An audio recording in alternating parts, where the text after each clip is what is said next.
मोदींनी थेट पवार आणि ठाकरेंना एनडीए मध्ये येण्याची ऑफर दिली आहे।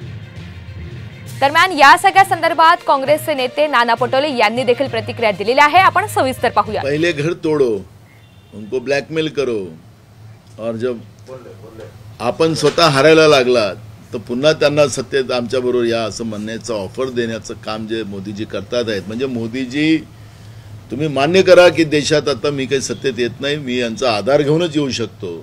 400च्या पारने आता आमचा तडीपाराची वेळ आलेली आहे आणि म्हणून आता शरद पवारजी असतील, उद्धव ठाकरेजी असतील, त्यांना ते विनंती करतात आहेत की आमच्या बरोबर या।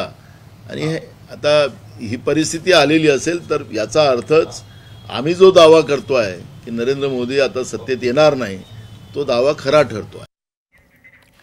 तर अतिशय मोठी घडामोड राजकीय वर्तुळातून मोदींनी पवार आणि ठाकरेंना एनडीए मध्ये येण्याची ऑफर दिलेली आहे। पवार आणि ठाकरेंनी अजितदादा शिंदेंसोबत यावं, सरकारमध्ये यावं असं आता या ठिकाणी मोदी यांनी म्हटलेलं आहे। काँग्रेसमध्ये विलीन होण्यापेक्षा एनडीए मध्ये या असं आवाहन देखील मोदींकडून करण्यात आलं आणि याचा आता कशा पद्धतीने विचार केला जातो, हे कितपत शक्य आहे याबाबत आता तर्कवितर्क देखील लढवले जात आहेत। मात्र घाबरल्यामुळे पवार यांची विलिनीकरणाची भाषा असल्याचं वक्तव्य देखील या ठिकाणी मोदींनी केलेलं आहे। आजच्या नंदुरबारच्या सभेमधून त्यांनी या संदर्भातलं वक्तव्य केलं।